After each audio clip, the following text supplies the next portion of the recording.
வணக்க மக்களே, தயிர் உங்களுக்கு ரொம்பவே பிடிச்சமான உணவா? நீங்கள் தயிரை அடிக்கடி சாப்பிடுவீங்களா? அப்படின்னா இந்த பதிவை நீங்கள் கட்டாயமாக பார்க்கணும். ஏன்னா நீங்கள் தயிரை அடிக்கடி சாப்பிடக்கூடாதுங்க மக்களே. அதில் உங்களுக்கு அதிக ஆபத்து இருக்குது. குழந்தைகள் முதல் பெரியவர்கள் வரைக்கும் அனைவருக்குமே விருப்பமான ஒரு உணவு தான் தயிர். நம்முடைய உணவு பட்டியலில் நம்ம தயிருக்கு மிக முக்கியமான ஒரு இடத்த கொடுத்துருப்போம். ஆனால் கால நேரம் பார்க்காம நீங்கள் எல்லா நேரங்களிலுமே தயிர் சாப்பிட்டீங்க அப்படின்னா அது பல பிரச்சனைகளை உங்களுக்கு ஏற்படுத்தும். அப்படின்னா தயிர் சாப்பிட்றதுக்கு எது சிறந்த நேரம் அப்படி தானே கேட்குறீங்க? அதை பற்றி தான் இந்த பதிவில் பார்க்க போகிறோம். தயிர் சாப்பிட்றதுக்கு எது சிறந்த நேரம், தயிரை நீங்கள் சூடுபடுத்தி சாப்பிடலாமா வேணாமா, தயிரை எந்தெந்த உணவுப் பொருட்களோட சேர்த்து சாப்பிடணும், தயிரை யாரெல்லாம் சாப்பிடணும் யாரெல்லாம் சாப்பிடக்கூடாது அப்படின்ற எல்லா பதிவுகளையும் நம்ம இந்த பதிவில் பார்க்க போகிறோம். அதை பார்க்குறதுக்கு முன்னாடி இந்த வீடியோக்கு ஒரு லைக்கை கொடுத்துருங்க. இந்த தகவலை உங்களுக்கு தெரிஞ்சவங்களுக்கும் ஷேர் பண்ணி விட்டுருங்க. இது அவங்களுக்கும் பயனுள்ளதாக இருக்கக்கூடிய ஒரு ஆரோக்கியமான எச்சரிக்கையான பதிவும் கூட. இது போன்ற அப்டேட்ஸ்களை தொடர்ந்து பார்க்குறதுக்கு நம்மளுடைய ஹெல்த் நியூஸ் தமிழ் சேனலை சப்ஸ்கிரைப் பண்ணி வச்சுக்கிட்டு பக்கத்தில் இருக்கக்கூடிய பெல் பட்டனை கிளிக் பண்ணி ஆல் அப்படின்ற ஆப்ஷனையும் மறக்காமல் செட் பண்ணி வச்சுக்கோங்க. சரி வாங்க மக்களே, இப்போ வீடியோக்குள்ளே போயிடலாம். ஸோ தயிர் கால நேரம் பார்க்காம சாப்பிட்டா அது பல பிரச்சனைகள் ஏற்படுத்தும். அப்படின்னா தயிர் சாப்பிட்றதுக்கு எது சிறந்த நேரம் கேட்டீங்கன்னா நண்பகலுக்கு முன்பாக தயிர் சாப்பிடுவது ரொம்பவே நல்லதுங்க மக்களே. காலை உணவுக்கும் மதிய உணவுக்கும் இடைப்பட்ட நேரம் தான் நண்பகல் நேரம். ஸோ அப்போ அந்த காலை உணவுக்கும் மதிய உணவுக்கும் இடைப்பட்ட நேரத்தில் நீங்கள் தயிர் சாப்பிடலாம். அதுபோல் ஒருபோதும் நீங்கள் இரவில் தயிர் சாப்பிடக்கூடாது. ஸோ நீங்கள் காலை உணவுக்கும் மதிய உணவுக்கும் இடைப்பட்ட நேரத்தில் தயிர் சாப்பிடலாம். ஒருபோதும் இரவில் தயிர் சாப்பிடக்கூடாது. அதே போல் நீங்கள் வெறும் வயிற்றிலும் தயிர் சாப்பிடக்கூடாது. ஒருவேளை நீங்கள் வெறும் வயிற்றில் தயிர் சாப்பிட்டீங்க அப்படின்னா அது உங்களுக்கு பிபி பிளட் ப்ரெஷர் இருக்குது பார்த்தீங்களா, ரத்த அழுத்தம் அது உங்களுக்கு ஏற்படுத்தும். தயிரை நீங்கள் சூடுபடுத்தி சாப்பிடலாமா அப்படின்னு கேட்டிங்கன்னா தயிரை சூடுபடுத்தியும் சாப்பிடக்கூடாது. தயிர் கூட வேணும்னா நீங்கள் சிறிது சர்க்கரை சேர்த்து சாப்பிடலாம். அது உங்களுக்கு உடனடி உங்களுடைய உடலுக்கு ஆற்றல் எனர்ஜி தரும். இன்னும் ஒரு சில பேர் தயிரை தினசரி சாப்பிடலாமா அப்படின்னு கேட்பாங்க.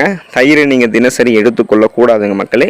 தயிர் ரத்த குழாய்களில் அடைப்பு ஏற்படுத்தக்கூடியது. தொடர்ந்து நீங்கள் ஒருவேளை தயிர் சாப்பிட்டா உடல் வீக்கம், அரிப்பு, அக்கி போன்ற பிரச்சனைகள் உங்களுக்கு ஏற்படக்கூடும். தயிர் சாப்பிடுவதன் மூலம் உடலில் கொழுப்பு அதிகமாக சேர்வதால் ரத்த குழாய்களில் அடைப்பு, சர்க்கரை நோய் போன்ற பிரச்சனைகள்லாம் உருவாகும்.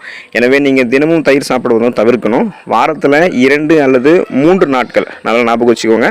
தினமும் நீங்கள் தயிர் சாப்பிட்றத தவிர்த்துக்கோங்க. வாரத்தில் 2 நாள் இல்லைனா 3 நாட்கள் அதுவும் நீங்கள் ஒரு வேளை மட்டும்தான் தயிர் சாப்பிடணும். ஸோ அப்படி சாப்பிடும்போது உங்களுக்கு எந்த விதமான பிரச்சனையும் இருக்காது. தயிரோட நீங்கள் எந்தெந்த உணவுப் பொருட்கள்லாம் சேர்த்து சாப்பிடக்கூடாது அப்படின்றத பற்றி இந்த பதிவில் பார்ப்போம். ஒருவேளை நீங்கள் அந்த உணவுப் பொருட்கள்லாம் தயிரோடு சேர்த்து சாப்பிட்டீங்கன்னா என்னென்ன பிரச்சனைகள்லாம் உங்களுக்கு ஏற்படும் அப்படின்றதையும் நம்ம கூடுதலாக தெரிஞ்சுக்குவோம்.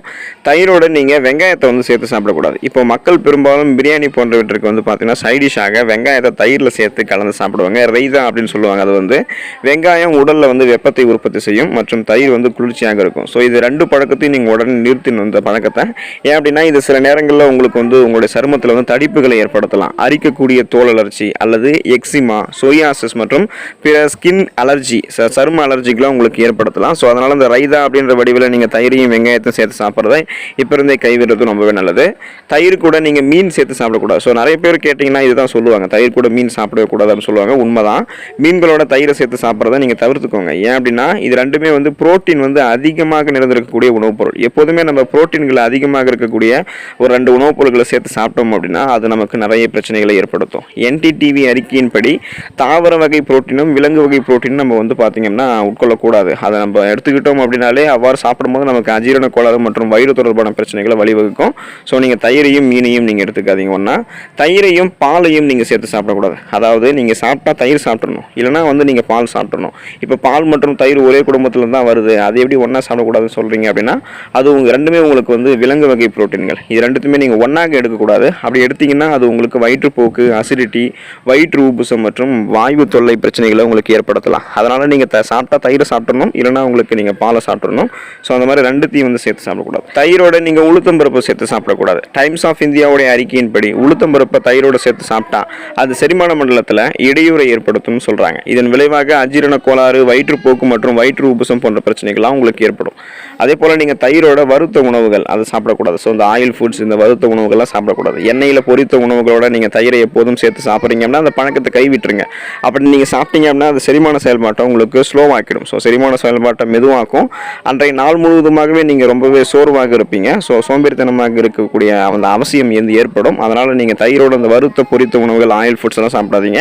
இந்த மாதிரி சாப்பிட்றதை நீங்கள் தவிர்த்துக்கோங்க. தயிரோட நீங்கள் மாம்பழத்தையும் சாப்பிடக்கூடாது. இப்போ வெங்காயத்தை போலவே மாம்பழத்தை கூட நீங்கள் தயிர் சேர்த்து சாப்பிட்டீங்க அப்படின்னா அது உங்களுடைய உடலில் வெப்பம் மற்றும் குளிர்ச்சி இது ரெண்டுத்தையும் ஒரே வேளையில் உற்பத்தி செய்யும் போது சரும பிரச்சனைகள், ஸோ உங்களுக்கு ஸ்கின் டிசீஸ் ஏற்படும். இந்த தோல் அலர்ச்சி, தடிப்பு, இது போன்ற தோலில் தடிப்பு ஏற்படுவது, இது போன்ற பிரச்சனைகளை வழிவகுக்கிறதோட உடலில் நச்சுக்களையும் உங்களுக்கு உற்பத்தி செய்யலாம்.